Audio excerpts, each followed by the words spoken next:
Auzubillahiminash-shaytanir-rajim. Bismillahir-rahmanir-rahim. Assalamu alaikum, dear students. Dear students, this is Mohammad Talha Hashmi and you are watching my YouTube channel. Dear students, आज के एक बड़े ही interesting topic के साथ आपके सामने मौजूद हूँ। आज एक जो टॉपिक हम डिस्कस करने जा रहे हैं उसमें बहुत इंपॉर्टेंट पॉइंट्स हैं और वो एक लॉन्ग क्वेश्चन भी है। डियर स्टूडेंट्स, आज का हमारा टॉपिक है मेल्टिंग एंड बॉइलिंग पॉइंट्स। तो चलिए हम अपने आज के टॉपिक का आगाज करते हैं। स्टूडेंट, मेल्टिंग और बॉइलिंग पॉइंट हमारा टॉपिक है। स्टूडेंट, मेल्टिंग और बॉइलिंग पॉइंट जो है वो हमें बताता है किसी भी एक एलिमेंट के अंदर, किसी एक कंपाउंड के अंदर कितनी स्ट्रॉन्ग फोर्सेस ऑफ अट्रैक्शन है, उसमें एटम या मॉलिक्यूल जो हैं वो कितनी मजबूती से आपस में अटैच है। यानी जितनी मजबूती से वो आपस में अटैच होंगे, जितनी उनकी स्ट्रेंथ ज्यादा होगी, उतना मेल्टिंग बॉइलिंग पॉइंट भी ज्यादा होगा। इसका मतलब है मेल्टिंग और बॉइलिंग पॉइंट हमें एक मॉलिक्यूल के अंदर एटम के बाइंडिंग स्ट्रेंथ को उसका पता बता देती है कि जितना मेल्टिंग बॉइलिंग पॉइंट ज्यादा है उतने एटम्स या मॉलिक्यूल मजबूती से आपस में अटैच है। तो स्टूडेंट, चलिए हम अपने इस टॉपिक की तरफ चलते हैं। और फिर ये पहली बात, फिर इसके बाद दूसरा जो पॉइंट है वो क्या है। देखिए स्टूडेंट, हर एक एलिमेंट का, कंपाउंड का एक कैरेक्टरिस्टिक मेल्टिंग पॉइंट होता है जिससे हम उसको आइडेंटिफाई कर सकते हैं। इसका मतलब है ये मेल्टिंग बॉइलिंग पॉइंट आइडेंटिफिकेशन के तौर पर भी हम यूज करते हैं। और यही मेल्टिंग और बॉइलिंग पॉइंट हम कंपाउंड की प्योरिटी को चेक करने के लिए भी यूज करते हैं कि कंपाउंड प्योर है या नहीं, क्योंकि प्योर कंपाउंड का मेल्टिंग पॉइंट फिक्स होता है और अगर इम्प्योर हो, उसमें कोई इम्प्योरिटी आ जाए तो यकीनन उसका वेरी कर जाएगा। इसका मतलब है मेल्टिंग और बॉइलिंग पॉइंट को आइडेंटिफिकेशन के लिए और उसकी प्योरिफिकेशन को चेक करने के लिए भी यूज किया जाता है। स्टूडेंट्स, मेल्टिंग और बॉइलिंग पॉइंट की डेफिनेशन तो आपने समझी। अब हम देखते हैं कि मेल्टिंग और बॉइलिंग पॉइंट किन फैक्टर्स पे डिपेंड करता है। स्टूडेंट, बात यह है कि मेल्टिंग और बॉइलिंग पॉइंट की डिपेंडेंस होती है binding electron in an atom पर। किसी एटम के अंदर जितने बाइंडिंग इलेक्ट्रॉन ज्यादा होते हैं स्टूडेंट्स, उसका मेल्टिंग और बॉइलिंग पॉइंट उतना ही ज्यादा होता है। अब आप सोच रहे होंगे कि ये बाइंडिंग इलेक्ट्रॉन क्या होते हैं। स्टूडेंट, बाइंडिंग इलेक्ट्रॉन से मुराद है वो इलेक्ट्रॉन जो वैलेंस शेल में है और वो बॉन्ड बनाने में हिस्सा लेते हैं, यानी वो बॉन्ड बनाते हैं। सिर्फ वैलेंस शेल में मौजूद होना जरूरी नहीं, बॉन्डिंग में हिस्सा लेना भी जरूरी है। जो वैलेंस शेल के इलेक्ट्रॉन जो बॉन्डिंग में हिस्सा लें उनको बाइंडिंग इलेक्ट्रॉन कहते हैं। इन बाइंडिंग इलेक्ट्रॉन के जरिए एक एटम, एक एलिमेंट दूसरे एटम या एलिमेंट के साथ बॉन्ड बनाता है।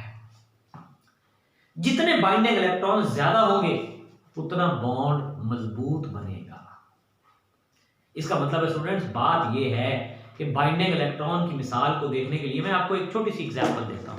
देखिए स्टूडेंट, मिसाल के तौर पर ये मैं हैंड्स के जरिए आपको बात समझाना चाहूंगा। देखिए ये एक ये एटम है, एक ये एटम है, दोनों के पास एक एक बाइंडिंग इलेक्ट्रॉन है, इन्होंने शेयर किया है। अब ये उसकी स्ट्रेंथ है, दो इलेक्ट्रॉन शेयर किए, बाइंडिंग इलेक्ट्रॉन दो थे, स्ट्रेंथ ज्यादा हुई।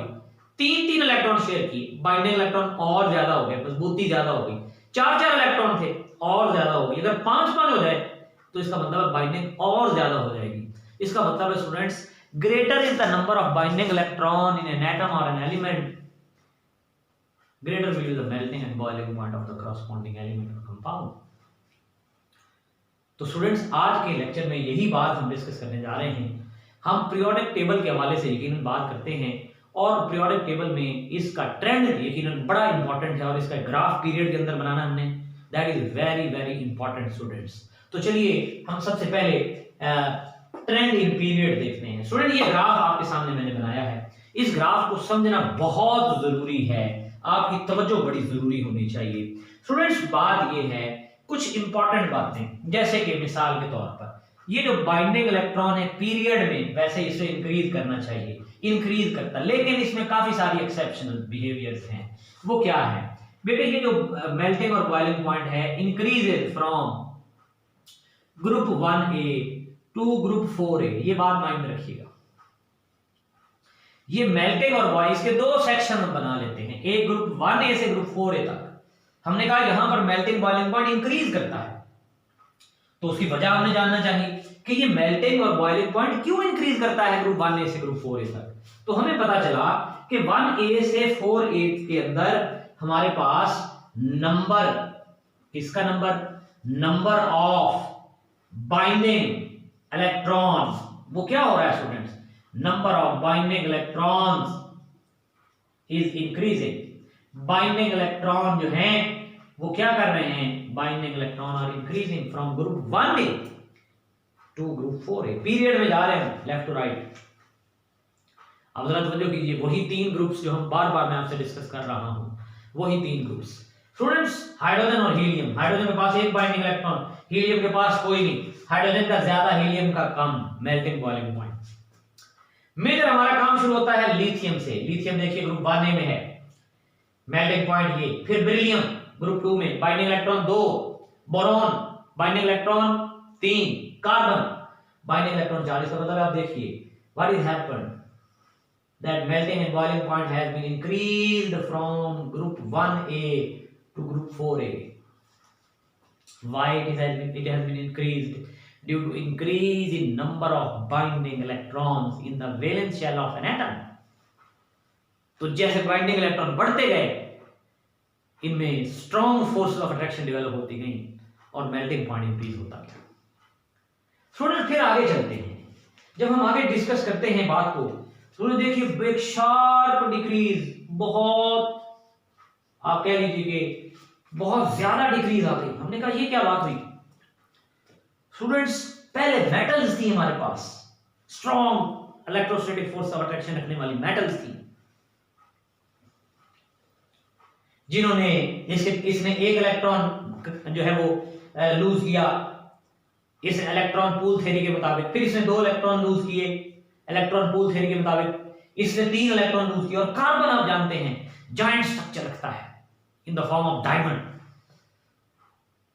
having a melting point of approximately equal to 5000 degree Celsius.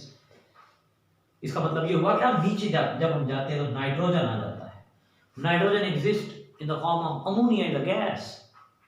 इसका मतलब ये 3 इलेक्ट्रॉन तो हैं बाइंड करने, पहले 4 थे अब 3 हो गए।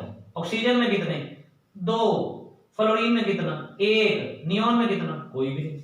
इसका मतलब ये हुआ कि जो दूसरा सेक्शन हम बनाते हैं स्टूडेंट्स, वो कौन सा सेक्शन है, दूसरा सेक्शन है from group 5A to 8A। इसका मतलब है इसके दौरान क्या होता है स्टूडेंट्स, इसके दौरान हमारे पास मेल्टिंग और बॉइलिंग पॉइंट जो है स्टूडेंट्स वो डिक्रीज होता है।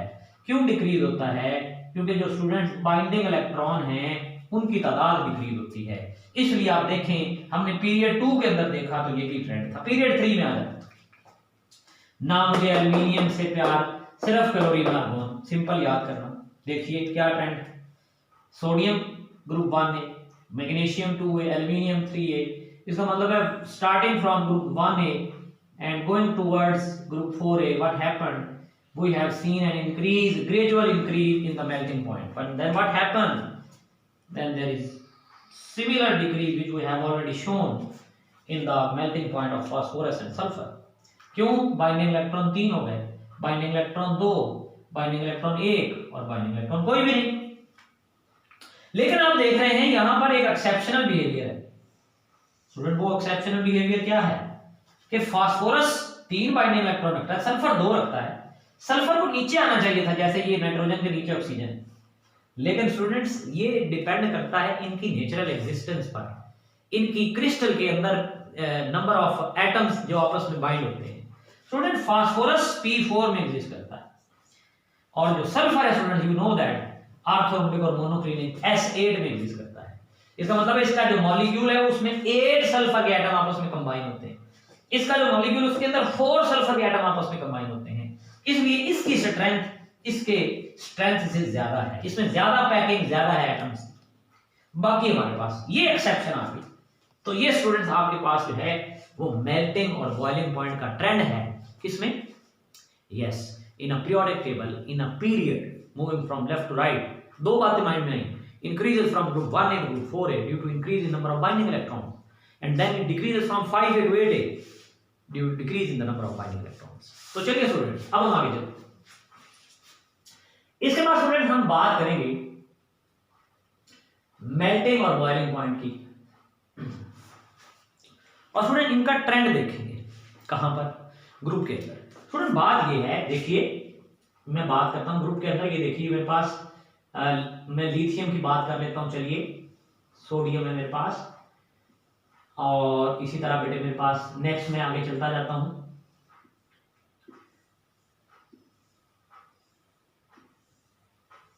हम बात करते हैं बेटे कि ये मेरे पास मैं ग्रुप में नीचे की तरफ आ रहा हूं, बेटे क्या हुआ, बाइंडिंग इलेक्ट्रॉन क्या चेंज होगा, नहीं, बाइंडिंग इलेक्ट्रॉन बिल्कुल चेंज नहीं होगा, बाइंडिंग इलेक्ट्रॉन तो एक ही है। तो फिर क्या चेंज हो रहा है, न्यूक्लियस की अट्रैक्शन बढ़ रही है या कम हो रही है। सपोज करते हैं कि इस एटम ने इसके साथ बाइंड होना है, किसने भी इसके साथ बाइंड होना है, किसने भी इसके साथ बाइंड होना है, कौन ज्यादा स्ट्रांगली बाइंड करेगा, ये या ये, यकीनन ये ज्यादा स्ट्रांगली बाइंड करेगा क्योंकि इसका न्यूक्लियस इसको बड़ी मजबूती से अट्रैक्ट, इसका न्यूक्लियस लेस अट्रैक्शन, इसका न्यूक्लियस और लेस अट्रैक्शन।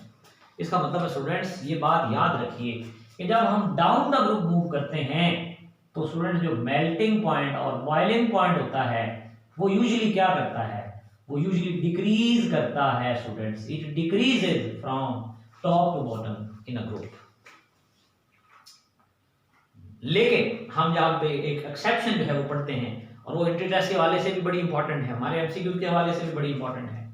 स्टूडेंट हम यहाँ पर हमारी बुक के अंदर ग्राफ हमें मिलता है, उस ग्राफ में यकीनन ये हमारे पास मेल्टिंग पॉइंट, ये हमारे पास बॉइलिंग पॉइंट है।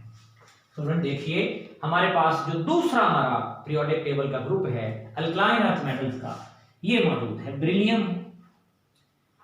यहां पर स्टूडेंट हमारे पास मैग्नीशियम है, फिर स्टूडेंट हमारे पास जो है वो कैल्शियम है, फिर स्टूडेंट हमारे पास स्ट्रोंशियम है, बेरियम है, और फिर रेडियम है। ये स्टूडेंट हमारे पास जो है ये एक सेकंड ग्रुप है अल्कलाइन अर्थ मेटल्स का। इसमें आप देखें एक अनएक्सेप्शनल बिहेवियर, मैग्नीशियम का बॉइलिंग पॉइंट अनएक्सपेक्टेडली डिक्रीज कर गया। इसकी हमने कहा कि क्या रीजन है, क्यों ये इतना ज्यादा डिक्रीज कर रहे हैं। स्टूडेंट्स मैग्नीशियम में इसकी क्रिस्टल को जब हम स्टडी करते हैं, इसकी क्रिस्टल की लैटिस को, तो इसके अंदर हेक्सागोनल स्ट्रक्चर पाया जाता है, हेक्सागोनल स्ट्रक्चर पाया जाता है। और ये जो हेक्सागोनल स्ट्रक्चर होता है ना स्टूडेंट्स, हेक्सागोनल स्ट्रक्चर जो कंपाउंड का होगा, ये वाले कंपाउंड का आप कह लें कंटेन, क्या बेटे, contains lot of empty spaces. इसमें बहुत सारी एम्प्टी स्पेस होती है, बहुत सारी इसमें एम्प्टी स्पेस होती है। फिर क्या हुआ, packing of atoms, packing is very weak, या आप कह लेंगे आप ये कह लेंगे atoms are not tightly packed,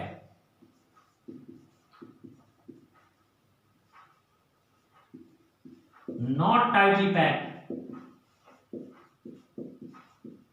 यानी इतनी ज्यादा क्लोज पैकिंग नहीं है, टाइटली पैकिंग नहीं है। फिर इस वजह से क्या होता है, due to which it melts easily, ये बेटे इजीली मेल्ट कर देता है। हमने कहा ठीक हो गया। कैल्शियम में क्या वजह थी कि वो इससे ऊपर चला गया, ये भी देखते हैं। स्टूडेंट्स कैल्शियम के अंदर इसका जो स्ट्रक्चर होता है वो होता है FCC, यानी फेस सेंटर्ड क्यूबिक। कौन सा स्ट्रक्चर होता है students, face centred cubic structure. तो अब फेस सेंटर्ड क्यूबिक स्ट्रक्चर में क्या चीजें हैं, ये जो FCC है स्टूडेंट्स, इसमें कुछ यकीनन प्रॉपर्टीज होंगी। क्या, पहली डिफरेंस लिखते हैं, less empty spaces,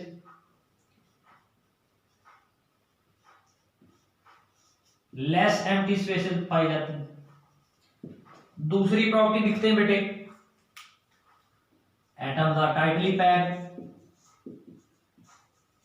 atoms are tightly packed. और चौथी और आखिरी जो स्टूडेंट हमारे पास प्रॉपर्टी है वो क्या है, it melts at high temperature, therefore it melts at high temperature. ये स्टूडेंट्स मेल्टिंग पॉइंट में एक एक्सेप्शन थी जिसको मैंने आपके सामने डिटेल में बता दिया। तो इसके साथ स्टूडेंट्स हमारा ये बड़ा ही एक इजी टॉपिक था जो अपने इख्तिताम को पहुंचता है। नेक्स्ट लेक्चर तक इजाजत दीजिए, अल्लाह हाफिज।